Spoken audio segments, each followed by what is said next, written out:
मैं Nisha Kungari, political science department, ABM college, Jamshedpur. आज मैं राजनीतिक अभिजन की अवधारणा पर चर्चा करने वाली हूँ। आधुनिक राजनीति विज्ञान में कई अवधारणाएं प्रचलित हैं, जिनमें से एक महत्वपूर्ण अवधारणा राजनीतिक अभिजन की अवधारणा है। इस अवधारणा ने समस्त शासन प्रणालियों के चेहरे से पर्दा हटाकर उसके वास्तविक रूप को प्रकट करने का कार्य किया है।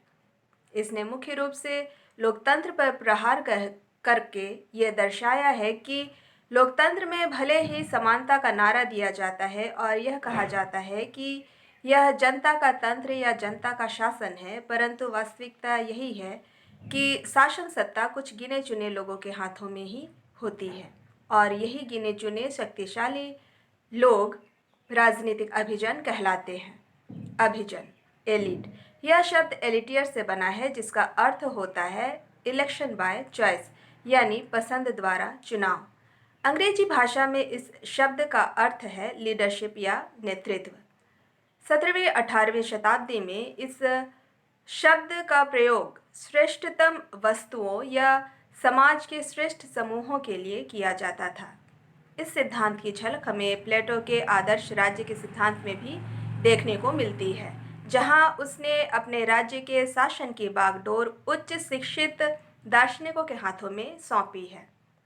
अतः अभिजन का अर्थ होता है समाज का वह विशिष्ट वर्ग जिसके हाथों में शासन सत्ता होती है। अतः हम कह सकते हैं कि अभिजन वर्ग समाज का पढ़ा लिखा और चतुर वर्ग होता है, जो सत्ता पर कायम रहता है और यह सत्ता का प्रयोग प्रत्यक्ष या अप्रत्यक्ष रूप से करता है। यह समाज की सभी सुविधाओं का उपभोग करता है। यह अल्पसंख्यक वर्ग होता है जो नीति निर्माण की प्रक्रिया को प्रभावित करता है और बहुसंख्यक वर्ग अर्थात सामान्य जनता के संबंध में भी निर्णय लेता है, जैसे उच्च प्रशासकीय वर्ग, सैनिक अधिकारी, उद्योगपति, प्रभावशाली राजनेता, उच्च कुलीन वर्ग आदि। विल्फ्रेड पैरेटो ने अपनी पुस्तक द माइंड एंड सोसाइटी में अभिजन धारणा को स्पष्ट करते हुए कहा है कि प्रत्येक समाज में एक अल्पसंख्यक वर्ग होता है जो अपनी बुद्धि और योग्यता के आधार पर सत्ता में शीर्ष पदों पर होते हैं। उसने बताया कि समाज में दो वर्ग होते हैं, उच्च वर्ग और निम्न वर्ग। उच्च वर्ग में भी दो वर्ग होते हैं, शासक और शासित वर्ग। जब तक शासक वर्ग उचित अवसरों और शक्ति का सही प्रयोग करता है, तब तक वह सत्ता पे काबिज रहता है और जब वह शिथिल हो जाता है, तब एक नया अभिजन वर्ग उसे सत्ता से हटाकर उसका स्थान ग्रहण कर लेता है।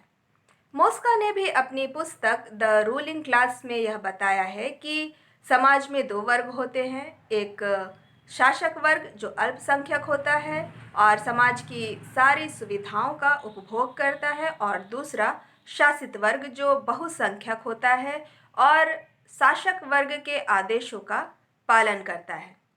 रॉबर्ट मिचेल्स ने इसी संदर्भ में अल्पतंत्र के लौह नियम की व्याख्या करते हुए कहा है कि कोई भी राजनीतिक दल बिना संगठन के सफलता प्राप्त नहीं कर सकता और जब संगठन का आकार धीरे धीरे बढ़ने लगता है, तब इसके अधिकाधिक कार्यों को कुछ विशिष्ट नेताओं को सौंप दिया जाता है और ये नेता धीरे धीरे इतने शक्तिशाली हो जाते हैं कि उन्हें उनके पद से हटाना मुश्किल हो जाता है।